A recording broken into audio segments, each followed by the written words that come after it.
नमस्कार, आप देख रहे हैं सिटी पोस्ट और मैं हूं अभिषेक मिश्रा। देखिए, बिहार में 4 विधानसभा सीटों पर उपचुनाव होने वाले हैं। रामगढ़, तरारी, बेलागंज और इमामगंज। इन 4 सीटों पर होने वाले विधानसभा चुनाव को लेकर तारीखों की घोषणा चुनाव आयोग की तरफ से कर दी गई है।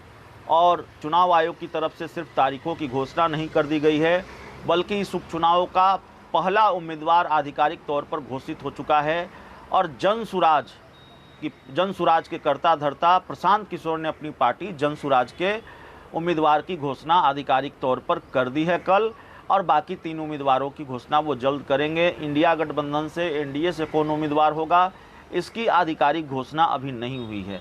क्या समीकरण है इन विधानसभा सीटों पर, इस उपचुनाव में किसका खेल बनेगा, किसका खेल बिगड़ेगा, किसका पलड़ा भारी होगा, सब कुछ बता रहे हैं वरिष्ठ पत्रकार अरुण पांडे। 4 विधानसभा सीटों के लिए जो चुनाव की तारीख की आज घोषणा हो गई, 13 नवंबर को वोटिंग होगी और 23 नवंबर को नतीजे की घोषणा होगी। ये 4 सीट जिनकी है वो फिर से जीत बरकरार रखना। देखिए, ये 4 सीटों के हार जीत है, सरकार की सेहत पर, नीतीश गवर्नमेंट की सेहत पर कोई असर नहीं पड़ने वाला है। लेकिन जीत तो जीत होती है और हार हार हो जाती है। तो जो जीत गया तो वो सिकंदर है, जो जीता हुआ है वो जीत गया था और भी वहाँ सिकंदर है। तो ये 4 सीट खाली हुई, जो एमएलए थे वो एमपी हो गए हैं। तो उसमें इमामगंज है, जहाँ से केंद्रीय मंत्री बन गए हैं, अब पहले मुख्यमंत्री भी रह चुके थे, वो सीट पर फिर कब्जा बरकरार है। देखिए, वो सीट का पिछला चुनाव यदि ध्यान दीजिएगा ना, तो वो चुनाव में भले ही जीत गए थे जीतन राम मांझी, कहा कि वहाँ उदय नारायण चौधरी हार गए थे, 2 बार के स्पीकर थे। तो हम लोग तो मानते थे कि बड़ा हाई एंटी इनकम्बेंसी फैक्टर में उनकी हार हो गई, और फिर चाहते थे भी नीतीश जी। तो अब एक तो चुनाव वो है, उसका नतीजा का असर क्या होगा आप समझा जा सकता है। दूसरी सीट है बेलागंज, जहां सुरेंद्र यादव ने सीट खाली की है। अब उनका बेटा लड़े, उनके घर से और कोई लड़े। अब प्रशांत किशोर ने भी वहाँ एक चुनौती स्वीकार कर ली है कि भाई यही हम राजद का ये यदि राजनीतिक दुर्ग है तो इसको ढाना है, यहाँ हम एम समीकरण को ध्वस्त करेंगे। एक सीट ऐसी है। एक सीट है तराड़ी, वो माले की स्ट्रॉन्ग सीट मानी जाती है।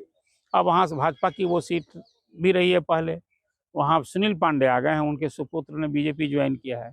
प्रशांत किशोर ने वहाँ भी कैंडिडेट देने की ठानी है। एक सीट है रामगढ़, जो जगदानंद सिंह का वो दूर कहलाता है, उनका गृह क्षेत्र है। और इस बार कभी खुद रहे, फिर सुपुत्र उनके सुधाकर सिंह हुए, अब छोटा लड़का उनका चुनाव लड़ने वाला है। तो अब उस राजनीतिक दुर्ग को बचाना चुनौती होगी। प्रशांत किशोर ने कहा है कि ये परिवारवाद जो है जगदानंद सिंह का, उनके घर में ही हम ध्वस्त करेंगे।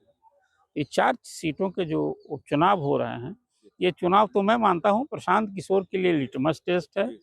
वो खुद भी मानते हैं कि ये 4 सीटों के उपचुनाव हम जीत गए, ये चुनौती है उनके लिए, तभी हम विधानसभा चुनाव फतह करेंगे।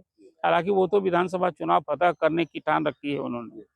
तो आज 4 सीटों के उपचुनाव के लिए जो तारीख की घोषणा हुई कि 13 को वोटिंग होगी और 23 नवंबर को उपचुनाव होंगे, इस सबों की निगाह टिकी थी। अभी डेट का इंतजार था।